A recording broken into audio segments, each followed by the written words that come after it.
You've got, let me pin your video, and okay, well, take it away. All right. Thank you, Rob. So, hello, everybody. My name is Andrzej Stesik, and I'm based in Poznań, Poland. And I'm going to talk to you today about teaching one-to-one courses. Why? When I started out as a teacher, as a trainer about 30 years ago, long time, most of the courses I taught were group courses.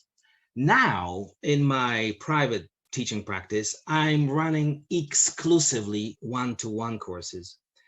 And this has been a trend, a market trend for quite some time, at least here in Poland where I'm based. But I'm guessing that many of you are seeing a similar trend where you're based. So here we go, one-to-one. Let's look at how one-to-one teaching is different from group teaching. What can we do in one-to-one training which we can in a group? Well, here we go. We can go at the learner's own pace. There is only one learner. We can adjust to the learner's preferred learning strategies. There is only one learner. We can react to any sudden or unexpected changes in the learner's needs. I'm sure you've all had incidents like, oh, teacher, I've got this important email to write. Can we look at it together now, please? And then what do? Obviously, you look at the email and throw what you had planned out the window. You can communicate on issues relevant to the learner all the time. There is only one learner. There are other advantages. Building rapport, in my experience at least, seems easier with one student than with a group. And we all know how important building rapport is. Missing a session doesn't mean falling behind. After all, nothing's happened. There's only one learner. And finally, in the pandemic situation, online sessions are possible. Obviously, group sessions are possible as well, but they are much more difficult to organize and run. So very, very important. Okay, now let's imagine that we're about to start a new one-to-one course. Let's say the student is a business manager who wants to improve his or her communication skills in an international environment. You've done the placement test, say the level is B2, you've done your needs analysis, and now what? Where do we start? Well, we can start here. Course books. You can take a course book, which is at the right level for the student, and start teaching. Many teachers do that, and that's fine. However, if that's what we do, that means someone else has made decisions for us. Decisions concerning the syllabus, the what to teach, decisions concerning the methodology, the how to teach.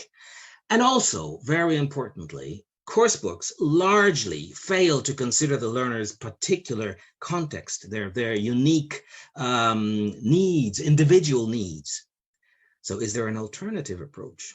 Possibly a better, more suitable one from the learner's perspective, at least? Well, I believe there is.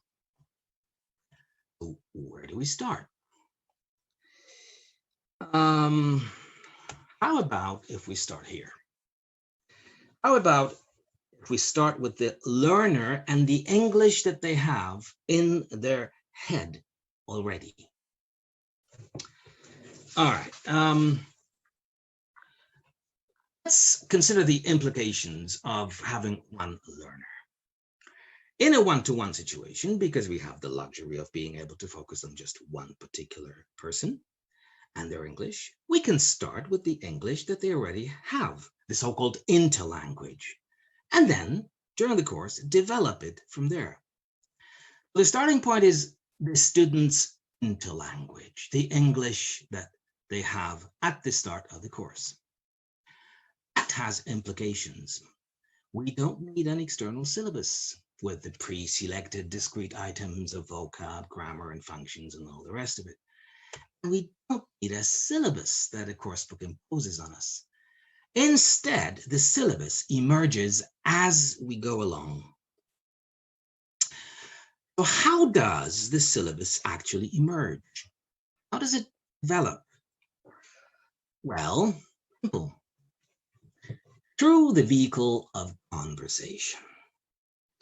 Conversation is a key concept in the approach I'm talking about. Why? Again, simple. Conversation is communication.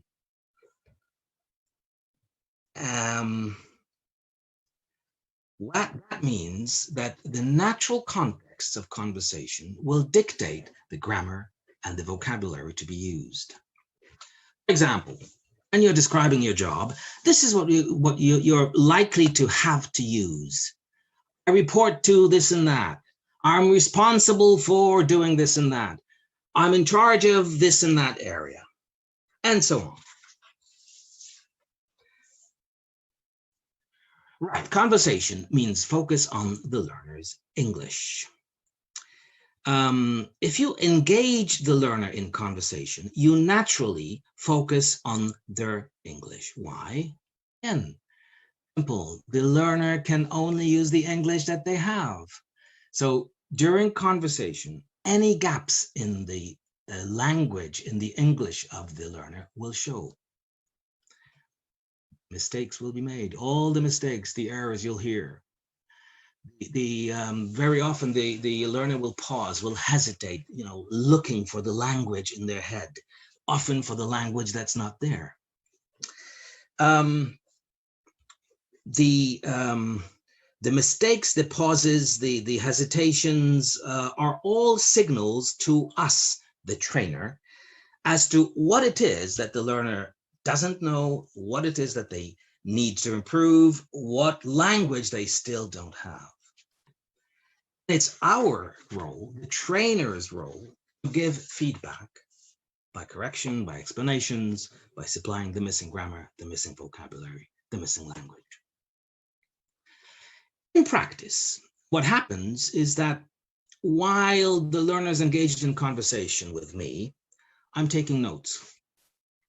And at the end of each class, I give the learner language feedback based on my notes.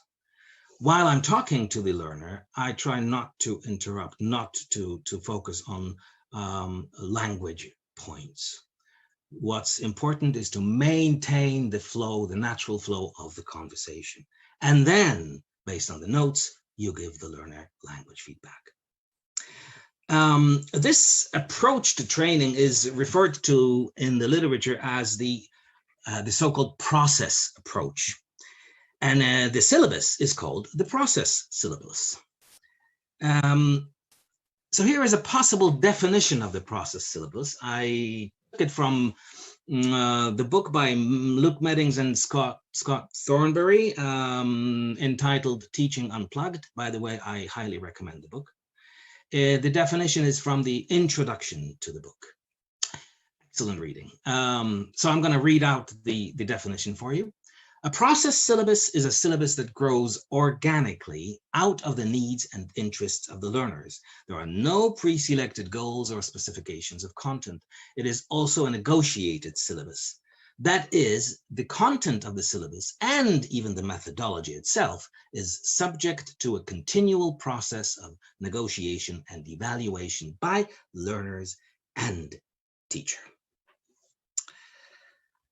To sum up then, in one-to-one teaching, I propose to use the process approach, where syllabus emerges naturally through conversation and is dictated by the needs of the learner as they reveal themselves along the way, and also by the learner's interlanguage and its limitations. Similarly, language also emerges naturally in the process of conversation. So I've used the word natural quite often in my presentation, and it's no accident, because the process approach is an organic is a process of organic growth, just like a sapling grows into a tree. Thank you very much. I think